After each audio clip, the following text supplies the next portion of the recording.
अऊज़ु बिल्लाहि मिनश्शैतानिर्रजीम बिस्मिल्लाहिर्रहमानिर्रहीम अल्लाहुम्मा सल्लि अला मुहम्मद व अला आलि मुहम्मद। अल्लाह जल्ला शानु का बेहिसाब करम एहसान उस ज़ात का कि जिसने एक दफ़ा फिर कुरान मजीद समझने के लिए यहाँ पे हमें इकट्ठा कर दिया। आज हम इंशाअल्लाह छठा पारा सूरह अल-माइदा की आयत नंबर 6 से अपना सबक शुरू करेंगे। अऊज़ु बिल्लाहि मिनश्शैतानिर्रजीम बिस्मिल्लाहिर्रहमानिर्रहीम। या अय्युहल्लज़ीना आमनु इज़ा कुमतुम इलस्सलाति फ़ग़सिलू वुजूहकुम व ऐदियकुम इलल मराफ़िक़ फ़मसहू बिरुऊसिकुम व अर्जुलकुम इलल कअबैन। जैसे कि मैंने पहले अर्ज़ किया था कि सूरह माइदा में तमाम मुहकम अहकामात हैं, तमाम मुहकम आयात हैं, और अल्लाह एक और अपना मुहकम हुक्म ईमान वालों को सुना रहा है। या अय्युहल्लज़ीना आमनु, ए ईमान वालों, ए ईमान का दावा करने वालों, आपके लिए, मेरे लिए, सब के लिए अल्लाह का खिताब है कि ए ईमान के दावेदारों, ईमान इसके बग़ैर हो ही नहीं सकता जो इसके बाद अल्लाह हुक्म देने वाला है। जितनी दफ़ा भी अल्लाह ताला ने 88 दफ़ा कुरान में या अय्युहल्लज़ीना आमनु कह कर पुकारा है, उसके बाद अपना कोई हुक्म सुनाया है, कोई खुशखबरी सुनाई है, किसी चीज़ को हराम करार दिया है, किसी को जिसको हलाल करार दिया। ये अल्लाह के अहकामात से पहले आयत आती हैं, और ये उन लोगों के लिए अहकामात हैं जो ईमान वाले हैं। तो यहाँ पे भी एक और बड़ा मुहकम हुक्म अल्लाह फरमा रहे हैं, ए ईमान वालो, इज़ा कुमतुम इलस्सलाति, जब तुम नमाज के लिए खड़े हो, जब नमाज का वक्त हो, तुम नमाज का इरादा करो। क़याम करना, खड़े होना, यानी दिल की मजबूती के साथ कि अब हम नमाज पढ़ने के लिए जा रहे हैं, अल्लाह के हुजूर खड़े हो रहे हैं, अल्लाह के हुजूर हाजिर हो रहे हैं, उसका जब तुम इरादा करो। फ़ग़सिलू वुजूहकुम, तो उससे पहले ये वज़ू का हुक्म है। वज़ू के चारों फ़राइज़ अल्लाह ताला फरमा रहे हैं कि ये 4 फ़र्ज़ पूरे करने हैं वज़ू में, और बाकी सुन्नतें हैं और मुस्तहब्बात हैं। इसके बग़ैर तुम नमाज तुम्हारी हो ही नहीं सकती। यानी नमाज अल्लाह की वो ख़ास इबादत है जो बग़ैर वज़ू के नहीं हो सकती, और ये ऐसी ख़ास इबादत है जो तकबीर तहरीमा से शुरू होती है और सलाम फेरने तक, यानी सलाम तक ये इंसान नमाज के अंदर होता है, और वो पूरी दुनिया से कटा हुआ होता है। दुनिया से कट के वो एक अल्लाह के साथ बात कर रहा होता है, दुआएं मांग रहा होता है, अल्लाह के साथ अहद व पैमान कर रहा होता है। और जब सूरह अल-हम्द हम पढ़ते हैं, सूरह फातिहा, तो अल्लाह ताला हमारी दुआओं के, हमारी बातों के जवाब देते हैं। यानी अल्लाह के साथ उसकी मुलाकात होती है, क्योंकि नमाज ही मोमिन की महराज है। तो अल्लाह फरमा रहे हैं बग़ैर वज़ू के ये नहीं हो सकती। और वज़ू का तरीका क्या है? फ़ग़सिलू वुजूहकुम, सबसे पहले अपने चेहरों को धो ले। ये फ़र्ज़ है चेहरे को धोना। अब चेहरा कहाँ है? इंसान की ये पेशानी जहाँ से पीछे कर्व शुरू होता है, इससे लेकर ये ठोड़ी का जो निचला हिस्सा है, इस तक ये इंसान का चेहरा है, और कान की एक लौ से लेकर उसकी दूसरी लौ तक ये इंसान के चेहरे का हिस्सा है। तो अल्लाह फरमा रहे हैं कि तुम अपने चेहरों को धो लो यहाँ तक। व ऐदियकुम, और अपने हाथों को। अब हाथ तो यहाँ तक होता है, कलाई तक होता है। अल्लाह फरमा रहे हैं इलल मराफ़िकी, अपने कोनियों समेत, कोनियों तक हाथ को धोना, कोनियाँ शामिल हैं। फ़मसहू बिरुऊसिकुम, और अपने सरों का मसा कर लो। सर का मसा क्या होता है? सर के मसे में इंसान के कान भी शामिल हैं, और ये जो जहाँ से चेहरा ख़त्म हुआ, इससे लेकर पीछे जहाँ गुद्दी तक इंसान के बाल होते हैं ये, और ये कान भी इसमें शामिल होते हैं, सर में इनका भी मसा करना है। यानी मसा होता है गीला हाथ मारना इनके ऊपर, और मसा हमेशा खुश्क चीज़ का होता है। खुश्क चीज़ होती है, उसके ऊपर गीला हाथ मारा जाता है, इसको मसा कहते हैं। वैसे तो टच करना होता है, मस करना, लेकिन ये वज़ू का है। व अर्जुलकुम इलल कअबैन, और अपने पाँव को धो लो दोनों टखना तक। काबैन, एक टखने को नहीं, एक अंदर का होता है काबा। काबा कहते हैं उभरी हुई को जगह, तो टखने उभरे हुए होते हैं ना। खाना काबे भी इसलिए कि जब अल्लाह ताला ने ज़मीन बनाई तो यहाँ की ज़मीन को एक बुलबुले की तरह ये उभरी जगह थी, और अभी भी ये दुनिया में सबसे नुमाया तरीन जगह है। तो अल्लाह फरमा रहे हैं कि अपने पाँव को दोनों को टखनों समेत, दोनों टखनों समेत इसको धो लो। फ़इन कुन्तुम जुनबन, पस अगर तुम जुनबी हो, नापाक हो, फ़तहरू, तो तहारत हासिल करो। यानी उसके लिए फिर गुस्ल के तरीके हैं। वज़ू के बग़ैर नमाज ऐसी इबादत है जो किसी सूरत में भी नहीं होती। वज़ू के ये चारों फ़राइज़ अल्लाह ने इसमें बयान फरमा दिए।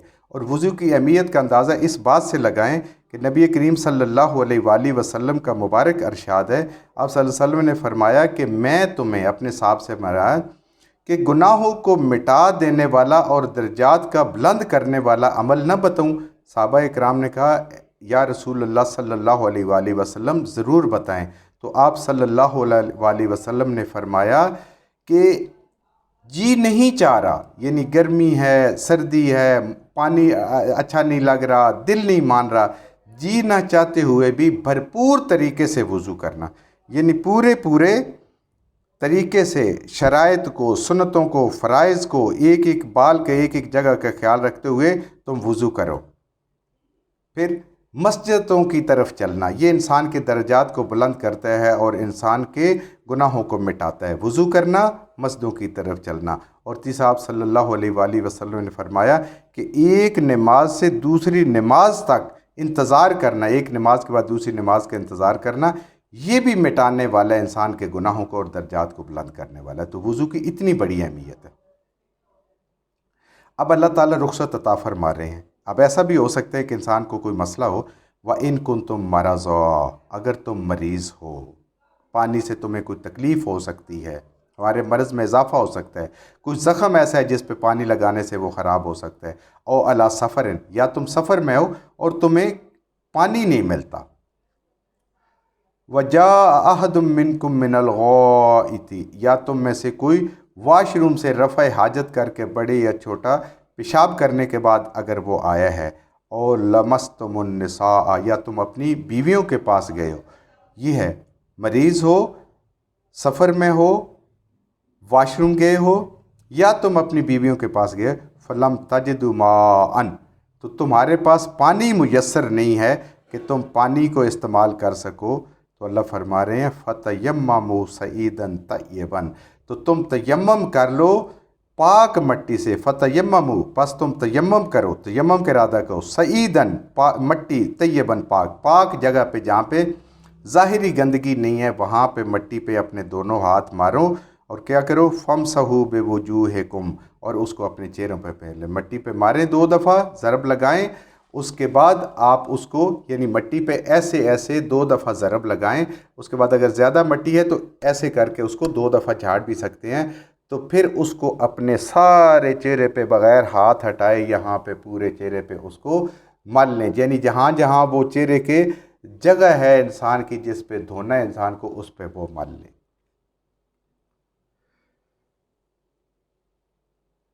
फमसहू बिवुजूहिकुम व ऐदियकुम मिन्हु, और उसी से, यानी उसी मट्टी से फिर 1 दफ़ा लगा के 2 ज़रब लगा के उसके बाद अगर ज़्यादा है झाड़ लें, अगर नहीं है तो हल्का सा, यानी कोई अगर दीवार है कोई भी जहाँ पे 1 आध दिन पे सफाई नहीं की, उससे लगा के, तो उसके बाद अपने उसको हाथों पे भी मल लो, उसको ऐसे करके जैसे हाथ धोते हैं अच्छी तरीके से मल लो।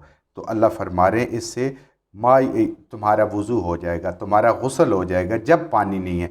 और ये उस वक़्त तक तयम्मुम कायम रहेगा जब तक इंसान को पानी मुयस्सर नहीं आ जाता। युरीदुल्लाहु, चाहता है अल्लाह, इरादा फरमाता है अल्लाह, लियजअल अलैकुम मिन हरजिन, कि नहीं हो तुम्हारे ऊपर कोई तंगी। देख ले, वरना इंसान पानी कहाँ से ले, फिर इंसान नापाक होता है, परेशान होता है। तो इस सारी परेशानी से बचाने के लिए ने कहा इसको कर लो और इस पर किफ़ायत करें। ये गुस्ल के लिए भी, वज़ू के लिए तुम्हारे लिए काफ़ी है, जो तुम्हारी ज़रूरत है उसके मुताबिक। अल्लाह ताला तुम्हें तंगी नहीं देना चाहता। वलाकिन युरीदु, और अल्लाह चाहता है, इरादा फरमाता है, लियुत्तहिरकुम, कि वो तुम्हें पाक करे, वलियुतिम्मा, और मुकम्मल करे, तमाम करे, पूरी करे, नेमतहु, अपनी नेमत को, अलैकुम, तुम्हारे ऊपर। अल्लाह फरमा रहे हैं कि अल्लाह तुम्हें पाकीज़ा देखना चाहते हैं। और पाकीज़गी वो है जैसे अल्लाह और अल्लाह के नबी सल्लल्लाहु अलैहि वसल्लम ने हमें हुक्म दिया है उस हिसाब से, क्योंकि तहारत के हासिल करना ये ईमान की अलामत है। और अगर तहारत में नुक्स है तो इसका मतलब है ईमान में नुक्स है। तहारत में अगर कमी है तो इसका मतलब है हमारे ईमान में कमी है। तो ईमान की शर्त है तहारत, بلکہ صفائی نصف ایمان ہے، یعنی اتنی بڑی صفائی کی اہمیت ہے۔ اور اللہ تعالیٰ نے صاف رہنے کے لیے ہمیں یہ طریقہ بتا دیا کہ پانی اگر ہے تو کس طریقے سے صاف رہنا ہے، اور اگر پانی نہیں ہے تو کس طریقے سے رہنا ہے۔ اور اللہ فرما رہے ہیں کہ یہ سہولت دے کے، یہ پاکیزگی کا طریقہ بتا کے ہم نے تمہارے اوپر انعام کیا ہے، اور اس تمہاری نعمت کو تمہارے اوپر اپنی نعمت کو مکمل کیا ہے۔ کیا نعمت ہے؟ دین کو، اسلام کو، اور دین کے اس علم کو جو اللہ نے ہمیں عطا فرمایا ہے، لعلکم تشکرون۔ تو اللہ کی ان نعمتوں کے بدلے میں، ہر نعمت کے بدلے میں اللہ کا شکر ادا کرنا چاہیے۔ تو اس پہ بھی، اس نعمت پہ اللہ کا شکر ادا کرو، اس آسانی پہ اللہ کا شکر ادا کرو، ایمان کا یہ حصہ ہے۔ وَاذْكُرُوا نِعْمَتَ اللَّهِ عَلَيْكُمْ، اپنے اوپر اللہ کی ہر نعمت کا، اس ذات کا شکر ادا کر۔ ہر نعمت جس پہ انسان شکر کرتا ہے اس کو دوام ملتا ہے، اور وہ لمبے عرصے کے لیے، ہمیشہ کے لیے اس کے رہتی ہے، اور اللہ تعالیٰ بھی اس سے راضی رہتا ہے۔ اب کیا نعمت ہے؟ وَمِيثَاقَهُ الَّذِي، اور جو عہد ہے اس کا، جو عہد تم نے کیا ہے، جو قول لیا تھا، وَثَاقَكُمْ، اور قول لیا تھا، بِهِ، ساتھ اس کے، یعنی اللہ فرما رہے ہیں کہ اللہ نے تمہارے اوپر احسان کیا ہے، تم اس کے احسان کو، ان کی نعمتوں کو یاد کرو، اور اس عہد کو بھی جس کا تم نے قول لیا تھا، یعنی جب تم نے کہا تھا کہ ہم اللہ کا حکم مانتے ہیں، ہم نے سن لیا اور ہم نے اس کو قبول کر لیا۔ ایک تو عہد الست میں ہم نے کیا تھا، اور ایک کلمہ پڑھ کے لا الہ الا اللہ محمد رسول اللہ، کہ اللہ کے علاوہ کوئی اور ایسی ہستی نہیں جس کی بات کو مانا جائے، اور محمد رسول اللہ صلی اللہ علیہ وآلہ وسلم کے علاوہ کوئی ایسی ہستی نہیں جس کے اسوہ حسنہ پہ چل کے ہم کامیابی حاصل کر سکیں۔ واتقوا اللہ، اللہ سے ڈرتے رہو، ہر کام اللہ کی خوشنودی کے لیے، اللہ کے لیے رضا کے لیے کریں، اس سے ڈرتے رہیں۔ ان اللہ علیم بذات الصدور، بے شک اللہ وہ ذات ہے جو دلوں کے بھید جانتی ہے، جو تم سوچتے ہو، جو تمہاری نیتیں ہیں، اللہ ان کو جانتا ہے۔ تو ایسی ہستی سے تو ویسے بھی ڈر کے رہنا چاہیے کہ جو یہ جانتی ہو کہ ہمارے دلوں میں کیا ہے، اچھی بات ہے، بری بات ہے، دوسروں کے لیے کیا سوچ ہے، اپنے رب کے بارے میں کیا سوچ ہے، دین کے بارے میں کیا سوچ ہے، دین کے اوپر چلنے میں، قربانی کرنے میں کیا سوچ ہے۔ وہ سوچ ہماری اچھی ہے تو عمل کم بھی ہے تو اللہ تعالیٰ اس پہ معاف فرما دیں گے، لیکن اگر ہماری سوچ ہی نہیں دین کے لیے، قربانی دینے کے لیے، تو پھر اللہ کے ہاں سے بھی فضل اور کرم نہیں آئے گا۔ اس لیے ہر کام، نیکی کا کام، انسان کبھی بھی اللہ تعالیٰ کی شان کے مطابق نہیں کر سکتا، کبھی بھی اتنی جتنی انسان کو اللہ تعالیٰ نے عقل سمجھ دی اس کے مطابق نہیں کر سکتا۔